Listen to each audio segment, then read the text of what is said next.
கூட பண்ணிட்டோம்.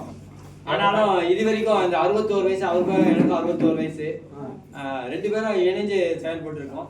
ஆட்சியம் வந்து எனக்கு சொன்னாரு, சொல்லிட்டு ஒரே ஒரு வார்த்தை சொன்னாரு, இங்க போய் ராக்கி தியேட்டர் நில்லுங்க, உங்களை பிக்கப் பண்ணி போவாங்க. சரி, நான் உடனே அட்ரஸ் கேட்டு ராக்கி தியேட்டருக்கு பின்னாடி இருந்த ராம்குமார் சார் கடைக்கு போனேன். இவர் சொன்னதுக்காக தான் நான் 2000 ரூபாய்க்கு பொருள் வாங்கினேன்.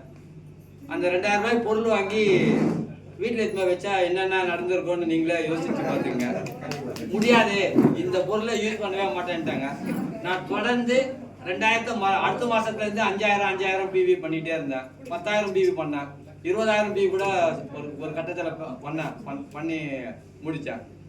ஆனால் அந்த பொருளை எடுத்து போய் டேபிள் மேலே தான் வைப்பேன். எங்கள் வீட்டில் எப்போவுமே அந்த பொருளை எடுக்க மாட்டாங்க. சரி, தேவை எப்பாவது ஒரு தேவை வருங்களா, அந்த சமயத்தில் தான் அதை பயன்படுத்தினாங்க. இப்போ 100% வேதா சார் சொன்ன மாதிரி 40 பொருளை வந்து எங்கள் வீட்டில் அந்த பொருளை யூஸ் பண்ணுறோம். இன்னும் சொல்ல போனால் நாங்கள் 6 வயசு இருக்கும்போது நானும் ஒரு விவசாய குடும்பத்தில் பிறந்தோம், அவரும் ஒரு விவசாய குடும்பத்தில் பிறந்தோம். ஆனால் இட்லி சுட்டு அனுப்புவாங்க இவங்க மாமியார், அவங்களுடைய அம்மா. அந்த இட்லியை எனக்கு கொடுத்துட்டு அவர் என்னுடைய பழுது அந்த இது தயிர் போட்டு சாதம் கொடுப்போம்ல, அது பழைய கஞ்சி, அது அவர் சாப்பிடுவாரு. எனக்கு அந்த இட்லியை எனக்கு கொடுப்பாரு. அந்த இட்லி தான் இந்த ஆசியமுக்குள்ள கொண்டு வந்திருக்கு. நான் வளர்ந்து மேலே போய் ஒரு பெரிய நிறுவனத்தில் 42 வருஷம் வேலை செய்து ஒரு டெப்டி மேனேஜர் வரைக்கும் ரேங்க் போய் நான் நல்லா பணி செய்ததுக்காக நிறைய அவார்டுகள்லாம் வாங்கி கூட சார் வந்து நான் மறக்கவே இல்லை. அந்த மறக்காத காரணம் எங்களை வந்து இணைச்சிருச்சு. இப்போ அவரு அந்த இட்லியோட சுவை இன்னும் நாக்கில் இருக்கு, அந்த நாக்கில் இருந்துக்கிட்டே இருக்கு. நான் சாவர வரைக்கும் அந்த டெத் மூமெண்ட்ல அந்த மூமெண்ட் வரைக்கும் இருக்கும். இட்லியோட சுவை அது எப்படி இணைச்சதுன்னு பார்த்தீங்கன்னா இட்லி தான். இப்போ நான் நிறைய பேருக்கு நம்ம இட்லி வாங்கி தரோம், நம்ம டீம்ல வரவங்களுக்கெல்லாம் கூட இட்லி வாங்கி கொடுக்குறோம், சாப்பாடு வாங்கி கொடுக்குறோம், என்னென்னமோ செய்கிறோம். ஆனால் அந்த காலகட்டத்தில் அந்த இட்லி கொடுக்கணுன்ற எண்ணம் இருந்தது பாருங்க, அதுதான் இவர் ஆர்சிஎம்ல வளர்த்துருக்கு.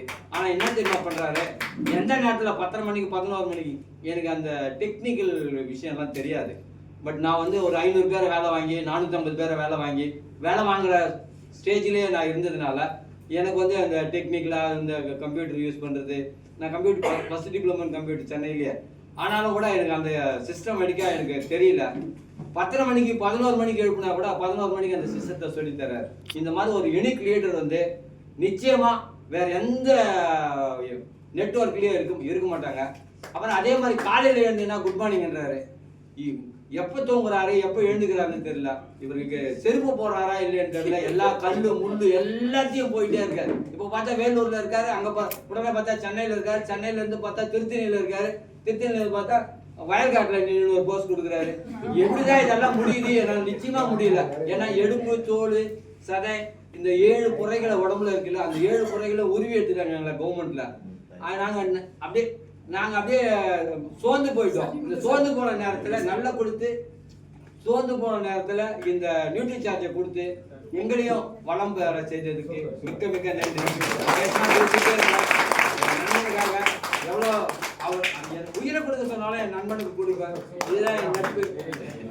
இது என்னை மேம்படுத்துவதற்காக இல்லை, நான் மேம்படுத்திக்கிட்டேன். இருந்தாலும் இந்த சமூகத்தை மேம்படுத்த வேண்டிய அந்த அக்கறை இருக்கு. அதே மாதிரி எங்களுக்கு 42 வருஷமா எங்க கூட வேலை செய்திருந்தாலும் நான் ஒரு நாள் கூட அவர் சீட்டை போய் பார்த்ததே இல்லை. மோகனமூர்த்தி சார் ஆனா எந்த நேரத்துல கேட்டாலும் இந்த ஆர்சிஎம் பத்தி தெளிவா எடுத்து கொடுப்பாரு. அதே மாதிரி உங்களுக்கு லீடர்ஸ் உருவாக்கிட்டாங்க, உங்களையே டெவலப் பண்ணுவாங்க. இந்த பின் லெவல் எல்லாருக்கும் சொந்தம் வரும். நம்ம எல்லாம் பண்ணி தான் அவர் பின் லெவல் மாறுச்சு. ஆனால் இவருக்குமே அந்த விஷயத்துல எல்லாருக்கும் பின் லெவல் மாறும். ஒரு நாளைக்கு ஆர்சிஎம் தான் கடை, ஆர்சிஎம் இல்லை என்றால் கடை இல்லை என்ற நிலைமை உருவாகும். அந்த தூய்மையான பொருள் நமக்கு எடுத்து வந்து கொடுத்த இந்த ஆர்சிஎம் நிறுவனத்துக்கும் என்னுடைய அருமை நண்பர் மீசை சுகுமார் அவர்களுக்கும், மேனேஜர் ஏரியா மேனேஜர் இருக்காரு, அப்புறம் ராஜேஷ் சார் இருக்காரு, என் டீம்ல இதே ஒரு வேகத்துல ஒருத்தரை சேர்த்து விட்டுருக்கேன். அருமை நண்பர் ஏது நில்லுங்க கொஞ்சம். நிச்சயமாக ஒரு நாளைக்கு வந்து இது என்ன இது என்ன ஒரு சந்தோஷம் இருக்கும், அதை விட பெரிய சந்தோஷத்துல மகேஷ் வருவாரு. இவர் ஒரு லெக் வந்து டெவலப் ஆயிடுச்சு. உங்களை எல்லாரையும் நன்றி கூறி விடைபெறுகிறேன். நன்றி, வணக்கம்.